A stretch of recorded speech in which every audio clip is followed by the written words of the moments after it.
मेरे YouTube channel निराला Hindi classes में आपका स्वागत है। गद्य के विकास के जो वीडियो चल रहे थे उसमें भारतेंदु युगीन जो नाटककार हैं उनके विषय में चर्चा चल रही थी। तो हमने बाल कृष्ण भट्ट जो हैं उनके विषय में बातचीत कर ली थी। अब हम अगली जो बात करेंगे वो करेंगे किशोरी लाल गोस्वामी जो हैं उनके विषय में बात करेंगे। तो सबसे पहले बात करते हैं किशोरी लाल गोस्वामी जी के बारे में। इनके जो नाटक हैं एक है चौपट चपेट, एक है मयंक मंजरी और एक है प्रणयिनी परिणय। उसके बाद प्रताप नारायण मिश्र हैं अगले जो हैं नाटककार। इनका जो नाटक है उसका नाम है संगीत शकुंतल, हटी हम्मीर, गौ संकट, कली कौतुक रूपक, कली प्रभाव, जुआरी खुआरी, ये इनके नाटक हैं। उसके बाद अयोध्या सिंह उपाध्याय हरिऔध की बात हो रही है।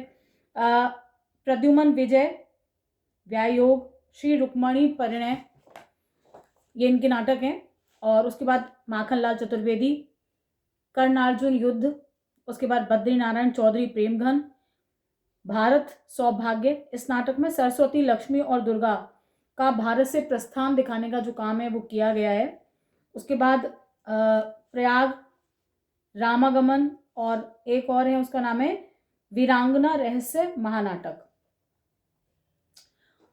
रूप नारायण पांडे जो हैं उन्होंने द्विजेंद्री लाल के नाटकों का हिंदी में रूपांतरण किया था। और उसके बाद अगले जो नाटककार हैं वो हैं बाबू गंगा प्रसाद ने शेक्सपियर के जो नाटक हैं उनका अनुवाद करने का काम किया था। बाबू नारायण प्रसाद बेताब ने रामायण और महाभारत शीर्षक से नाटक लिखे थे। इस युग की अगर प्रवृत्तियों की बात करी जाए, यानी भारतेंदु युगीन प्रवृत्तियों की बात करी जाए, तो इसमें ऐतिहासिकता की भावना मिलती है, लोक चेतना की भावना देखने के लिए मिलती है, राष्ट्रीय प्रेम की भावना देखने के लिए मिलती है, हास्य व्यंग का पुट देखने के लिए मिल जाता है और सुधारात्मकता जो है वो भी देखने के लिए मिल जाती है। उसके बाद अगला जो युग है वो है प्रसाद युग। तो प्रसाद युग जैसा कि आप जानते हैं प्रसाद के नाम से, जयशंकर प्रसाद के नाम से ही युग का नामकरण है पूरा। तो इसका मतलब है कि विशेष योगदान रहा है किसका, जयशंकर प्रसाद का हिंदी नाटक के विकास के क्षेत्र में। तो जयशंकर प्रसाद की बात कर रहे हैं सबसे पहले। कुल मिलाकर के 12 नाटक लिखे जयशंकर प्रसाद ने। सज्जन 1910 में महत्वपूर्ण नाटक है। जयशंकर प्रसाद का पहला नाटक है, ये एकांकी रूपक है और महाभारत की कथा के ऊपर आधारित है।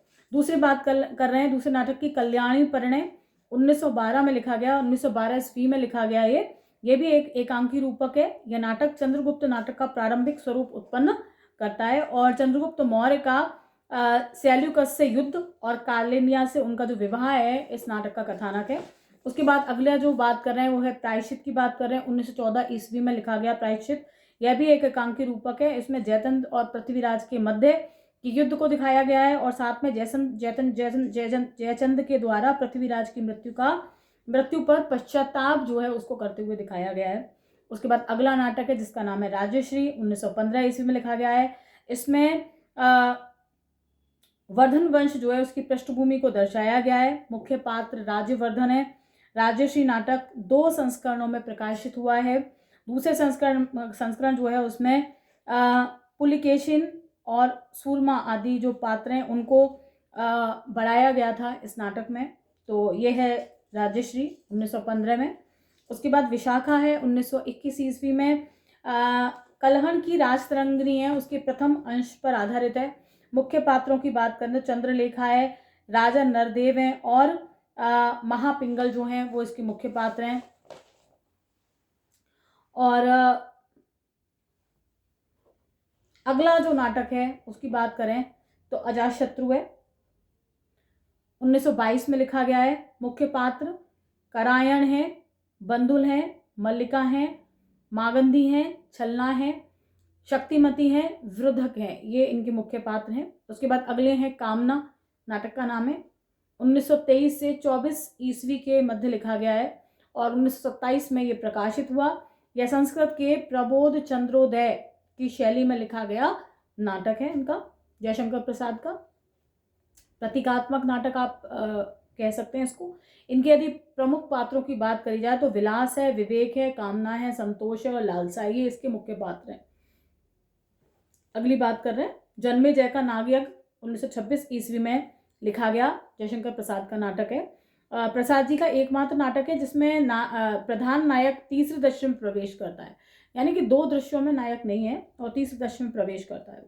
इस नाटक में ब्राह्मण क्षत्रिय संघर्ष को निरूपित किया गया है। मुख्य पात्र जो है वो है शर्मा, मनसा, मणिमाला और वपुष्टमा, ये इसके मुख्य पात्र हैं।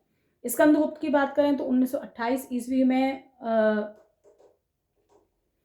का नाटक है ये। गुप्त और जो हूण है उनके मध्य हुए युद्ध पर आधारित नाटक है। इसके मुख्य पात्र हैं देवसेना, भट्टार्क, पूर्णदत्त, विजया, जयमाला, बंधुगुप्त, सर्वनाग, अनंत देवी और इसकी प्रमुख पंक्ति है आह वेदना मिली विदाई। ये जो पंक्तियां हैं बहुत ज़्यादा महत्वपूर्ण हैं, कई सारी परीक्षाओं में बार बार जो है आती हैं। उसके बाद एक घूंट एक एकांकी है जो कि 1929 से 1930 के मध्य की है। संपूर्ण नाटक 1 अंक और 1 दृश्य में ही समाप्त हो जाता है। जीवन और जीवन के लक्ष्य का प्रश्न इस नाटक में उठाया गया है। मुख्य पात्रों की बात करें तो आनंद है, कुंज और मुकुल है, ये इसके मुख्य पात्र है नाटक के एक घूंट के। उसके बाद चंद्रगुप्त 1931 ईस्वी 4 अंकों में लिखित जयशंकर प्रसाद का एकमात्र नाटक है। इनके जो पात्र हैं उनकी बात की जाए, चाणक्य हैं, पर्वतेश्वर हैं, आरंभिक हैं, सिंहरण है, अलका है, सुवासिनी है, कार्नेलिया है और मालविका है। ये जो पंक्तियां हैं, हिमांद्री तुंग शंग से प्रबुद्ध शुद्र भारती, ये अलका के द्वारा कही गई हैं। इसके अलावा तुम कनक किरण के अंतराल में लुक छिपकर चलते हो क्यों, ये भी उन्हीं की हैं। उसके बाद दूसरी एक और पंक्ति है बहुत ज़्यादा प्रसिद्ध हैं, कार्नेलिया की हैं वो। अरुण ये मधुमेह देश हमारा, जहाँ पहुँच अनजान क्षितिज को मिलता एक किनारा, कार्नेलिया की हैं। महत्वाकांक्षा का मोती निष्ठुरता की सीपी में पलता है, चाणक्य का वाक्य है। और चंद्रगुप्त कह रहे हैं स्मृति जीवन का पुरस्कार है, ये चंद्रगुप्त का कहा हुआ वाक्य है। तो इस तरह से इसके कुछ वाक्य जो है बहुत ज़्यादा महत्वपूर्ण हैं, जो आते रहते हैं, गीत हैं इसमें से बहुत सारे। तो और उसके बाद अगली बात करें तो ध्रुव स्वामी 1933 ईस्वी में रचित इनकी रचना है, नाटक है इनका। जयशंकर प्रसाद का एकमात्र नाटक है जिसे अभिनय की दृष्टि से किसी प्रकार का कोई प्रश्न चिन्ह, कोई आक्षेप आलोचकों के द्वारा नहीं लगाया जाता है। नारी समस्या, विवाह, तलाक आदि पर आधारित है। प्रमुख पात्र जो हैं चंद्रगुप्त हैं, रामगुप्त हैं, कोमा हैं, शिखर स्वामी हैं और स्वयं ध्रुव स्वामी हैं। नायिका प्रधान नाटक है पूरा का पूरा। पैरों के नीचे जलदल हो, बिजली से उनका खेल चले, संकीर्ण कगारों के नीचे सत सत झरने बेमेल चले।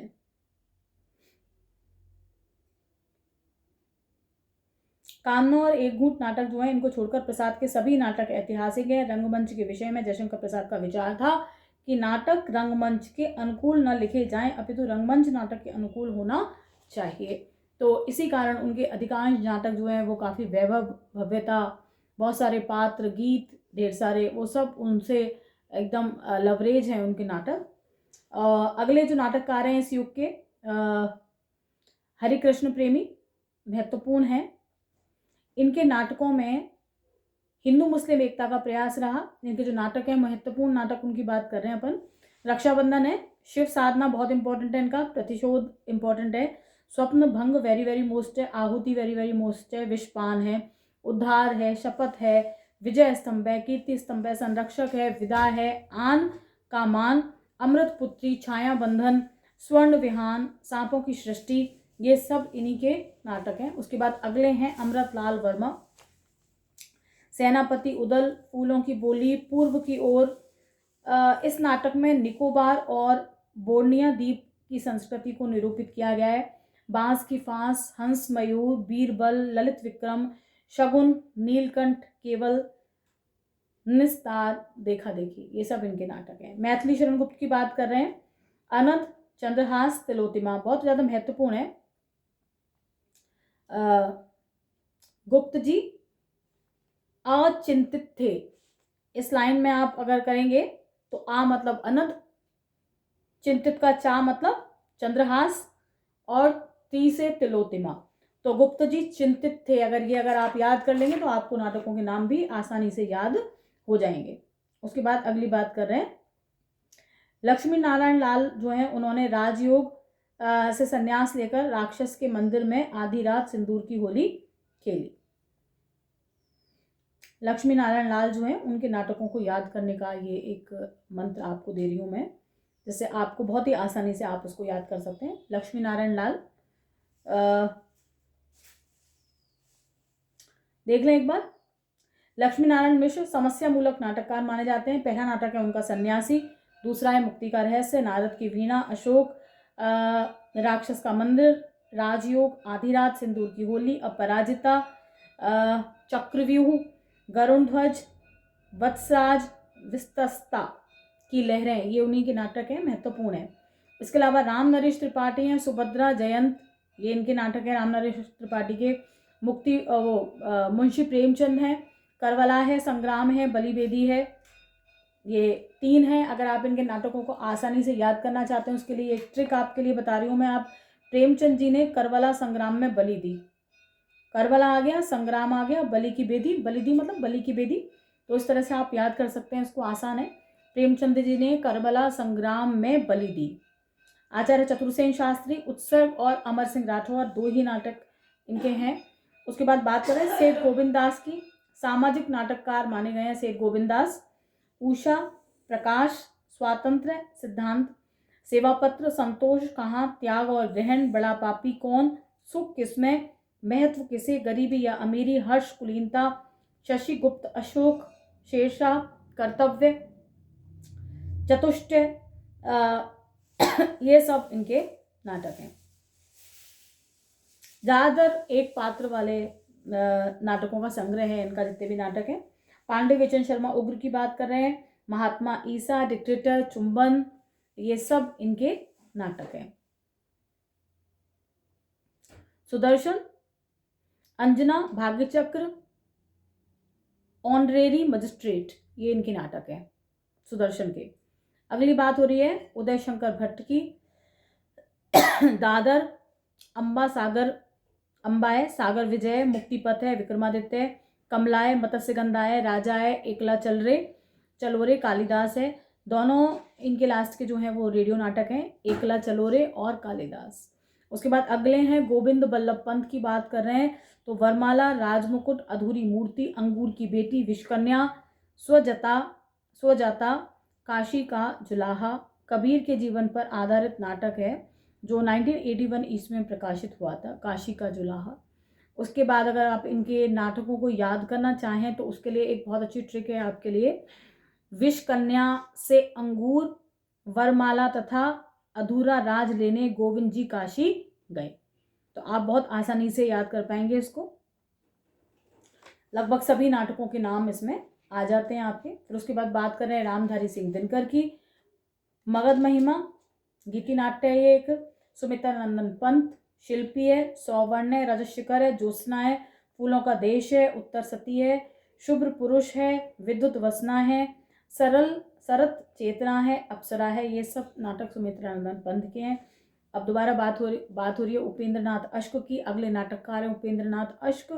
तो छठा बेटा, स्वप्न, जय पराजय, अंजू दीदी, उड़ान, कैद, तौलिए, अलग अलग रास्ते, कस्बे के डिस्को क्लब का उद्घाटन, सत्ता के आर पार, गंधार की भिक्षुणी, श्वेत कमल, ये सब इनके नाटक हैं। इनके नाटकों को यदि आप याद करना चाहें तो उसके लिए एक छोटी सी ट्रिक आपके लिए है, वो आप देख सकते हैं। छोटे बेटे की कैद से, अंजू दीदी के अश्क, तौलिए से उड़ान भर, सत्ता से डिस्को क्लब पहुंच गए। छोटे बेटे की कैद से, अंजू दीदी के अश्क, तौलिए से उड़ान भर, सत्ता से डिस्को क्लब पहुंच गए। तो ये आसान तरीका है उसको याद करने का। उसके बाद अगला योग आएगा प्रसादोत्तर योग, उसके विषय में अगले वीडियो में बात करेंगे।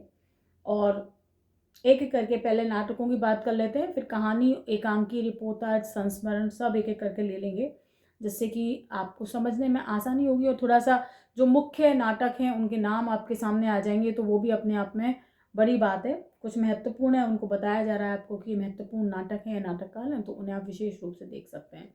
आशा है वीडियो आपको पसंद आएगा, और पसंद आए तो प्लीज़ कमेंट करके ज़रूर बताएं। पसंद ना भी आए तो भी आप कमेंट कर सकते हैं।